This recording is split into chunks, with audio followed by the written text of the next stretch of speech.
फैसला उस जो है सबूतों के आधार पे देता है। अयोध्या में जो कुछ भी हुआ था तो पूरी दुनिया ने देखा था। तमाम मुकदमे जो है पत्रकारों ने दर्ज कराए थे, दुकानदारों ने कराया, तमाम लोगों ने कराया था।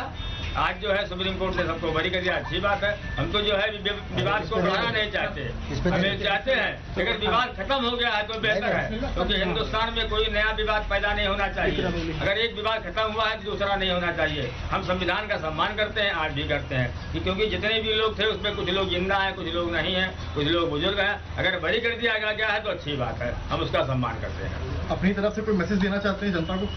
देखिए, जनता के लिए तो हमारा जो है यही मैसेज है कि देश में इंसान अगर पैदा किया गया है तो अच्छी बात करें, अच्छा काम करें, क्योंकि जो है ये अयोध्या है, धर्म की नगरी है। हम धर्म की नगरी से संदेश देना चाहते हैं कि अगर जैसे हम हिंदू मुसलमान यहाँ हमेशा एक साथ में रहते हैं, मिलकर रहते हैं, क्योंकि हिंदू मुस्लिम के सारे देवी देवता यहाँ विराजमान हैं।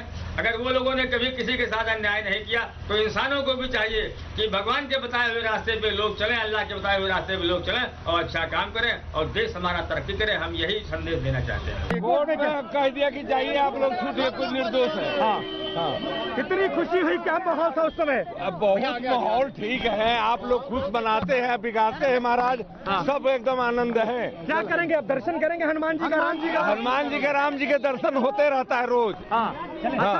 मथुरा को लेकर भी एक पिटीशन फाइल हुई है, उस पर क्या रुख है आपका? देखिए, जो बिना है उसको, उस पर भी हम लोगों का मांग है कि उसको जल्दी भी उसको हटा दिया जाए और फिर बढ़िया बने।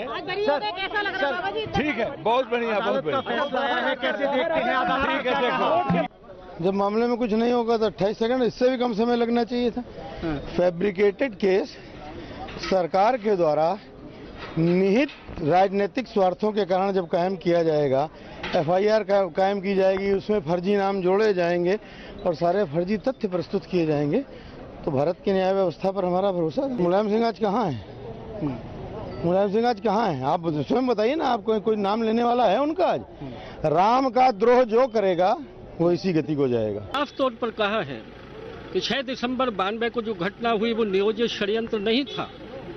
कांग्रेस की तत्कालीन केंद्र सरकार ने ये कहा कि हमने षड्यंत्र बुना था, कूट रचित दस्तावेज तैयार कराए, लेकिन अदालत ने कहा कि ऐसा होता तो अशोक सिंघल जी मिट्टी से कार सेवा करने की बात नहीं करते। हिंदू अपने ही भगवान के बैठे हुए ढांचे को नहीं तोड़ता, और इसलिए आज उन ताकतों की पराजय है जो आजादी के बाद से लगातार हिंदुओं की आस्था को पददलित करते रहे और हिंदू नेताओं और संतों को दुनिया में बदनाम करने का काम करते रहे।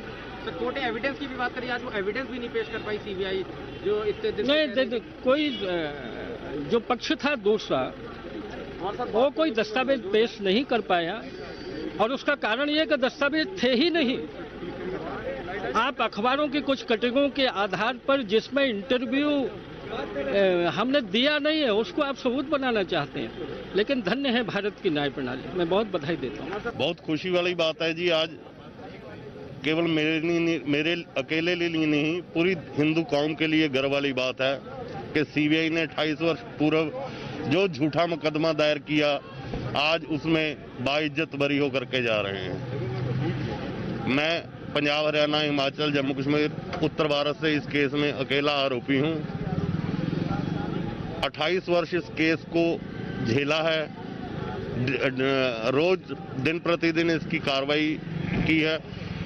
5 तारीख को हमने भूमि पूजन होते भी देखा और आज इसका फैसला सुनकर जा रहे हैं। बहुत खुशी वाली बात है, गर्व वाली बात है। अगर अभी CBI इसमें आगे उच्च न्यायालय में जाती है या कोई और पक्ष, तो आप फिर इसमें क्या करोगे? हंस करके अपना उसका मुकाबला करेंगे और उसमें भी बिल्कुल साफ बरी होकर के बाहर आएंगे। देखिए, हमारे देश की न्यायपालिका में हमेशा न्याय हुआ है और उस न्याय पर हमें विश्वास था, और दूसरी चीज है जो निर्दोष होता है उसको न्याय पर हमेशा विश्वास होता है कि सत्य में जयते, तो वही सत्य की जीत हुई है, न्याय हुआ हम सभी भक्तों के साथ, किसी ने कुछ नहीं किया था। प्रभु राम जी का, हनुमान जी का इसके लिए बहुत बहुत धन्यवाद, सभी राम भक्तों का बहुत बहुत धन्यवाद। जो काम हुआ था राम जी के लिए हुआ था, हनुमान जी की कृपा से हुआ था, ये बात सुप्रीम कोर्ट ने मान ली, यही बात आज CBI कोर्ट ने मान ली। बाबरी मस्जिद के पक्षकार कह रहे हैं कि वो ऊपरी अदालत का रुख करेंगे। देखिए, मुझे कोई टेंशन नहीं था, अगर कोर्ट फांसी भी देती हम उसके लिए तैयार थे। हमने राम जी का काम किया था, राम जी का काम हो गया, राम जी प्रसन्न है, हनुमान जी प्रसन्न है, मंदिर बन रहा है, देश प्रसन्न है, सब लोग प्रसन्न है। आज सीबीआई चैलेंज करना चाहती है ऊपर की अदालत में, जो जहां जाए ऊपर जाएंगे वहां भी देख लेंगे। ये सरकार तो करवे करेगी, न करेगी तो जाएगी। अच्छा, सरकार ने 28 साल बाद न्याय मिला, महाराज जी क्या कहेंगे? 28 साल बाद सब आनंद है, आनंद है। चलिए जय श्री राम। महाराज जी ये फैसला आया, कैसे देखते हैं आप? बहुत बढ़िया, बहुत बढ़िया, बहुत कोर्ट की बढ़िया। तरफ से क्या टिप्पणी की गई? सब कोर्ट की तरफ से क्या टिप्पणी की गई? जो हो गया तो हो गया, हमने उतना काशी और मथुरा का भी जिक्र है क्या? इसके बाद अगली मुहिम वो होगी? देखा जाएगा, देखा जाएगा। कलंक से मुक्त हो गए, क्योंकि झूठे आरोप इतने लंबे समय तक झेलना वो भी विचित्र बात थी, लेकिन रामलला के कार्य में ये सब तो झेलना ही था। कभी भी सत्य का पथ आसान नहीं होता, उसमें बड़ी बाधाएं आती हैं, लेकिन अंदर से ये विश्वास होता है। देखिए, सबसे पहली बात है कि झूठ के कभी पांव नहीं होते और सत्य को झुठलाया नहीं जा सकता।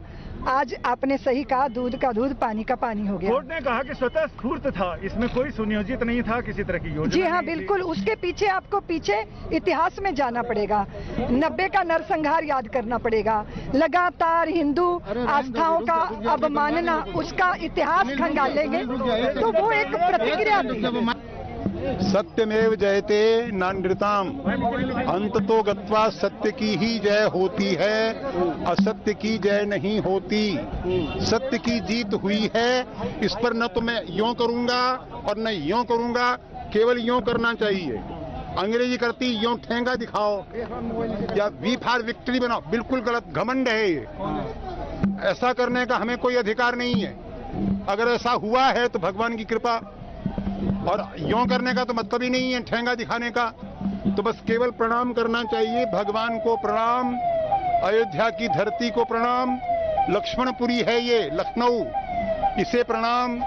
और हम भगवती भारत माता की 1 अरब संतानें मिलकर के जितने पुराने इस प्रकार के दाग हैं उन सबको धोएंगे।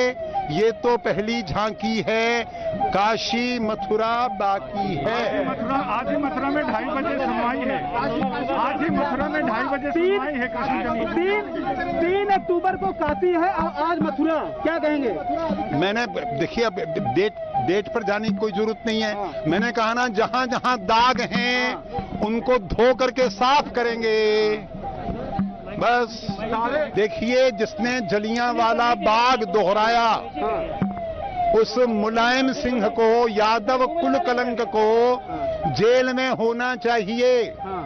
असदुद्दीन ओवैसी को और क्या नाम उसका, अकबरुद्दीन ओवैसी को, इन दोनों गुंडों को भी जेल में होना चाहिए। महाराज, मेरा सवाल है 1990 सुनिए ना, पूरी बात तो जवाब देने नहीं देते, बोलने देते ही नहीं। हाँ, बोलिए। तो दूसरे जगह चलेंगे हम। सवाल जवाब नहीं सुनेंगे। बताएं। चाहे कोई कितना भी बड़े आसन पर बैठा हुआ अपराधी क्यों न हो, चाहे वो ममता बनर्जी हो और चाहे बहन कुमारी मायावती हो और चाहे महबूबा मुफ्ती हो, ये जो 3 मकार हैं, ममता, माया और महबूबा, इन सब ने देशद्रोह किए हैं। मुलायम सिंह महाराज के साथ इनको भी जेल में होना चाहिए। जो दशा आजम खान की हुई है वो सारे देशद्रोहियों की होनी चाहिए। क्यों नहीं हुई, यही पूछ रहा हूँ महाराज। हे भगवान, दुर्भाग्य, हिंदुओं में एकता नहीं है। हिंदू संगठन, कोर्ट कहाँ गई थी? कोर्ट से तो आप, हे भगवान, बताएं। सब कुछ कोर्ट। अच्छा, एक बात बताइए, मुझे सूसू लग रही है, कोर्ट में जाऊं कि मैं सूसू करूं या नहीं करूं? छीछी कोर्ट में जाऊं कि मैं छीछी करूं या नहीं करूं? महाराज, हजारों लोग मारे गए थे कार सेवा में, गोली से, केस नहीं चला। वही गोधरा कांड हुआ था तो मुख्यमंत्री, मैं क्या बक रहा हूं, मैं यही तो बोल रहा हूं। जेल गए थे, इसमें तो कुछ नहीं हुआ। अब ये जो मैं बोल रहा हूँ वो नहीं सुनेंगे। मैं कहता हूँ मुलायम सिंह को जेल में होना चाहिए जी, सड़ना चाहिए उसको जेल में। तो अब इससे ज्यादा और क्या कहूँ? तो आप लोगों ने प्रयास किया था ना? गए थे ना, मैं तो बकरी की तरह मी कर, मुझे डर लग रहा है। मुलायम सिंह का नाम लेते ही मेरी तो धुजनी चढ़ जाती है। बहुत ऐतिहासिक क्षण है और ये सदियों से जो संघर्ष चल रहा था, आज विजय हुई है। जो कांग्रेस ने एक साजिश के तहत अभियोग पंजीकृत कर दिया था, 28 साल केस चला, खोदा पहाड़ निकली मरी हुई चिड़िया।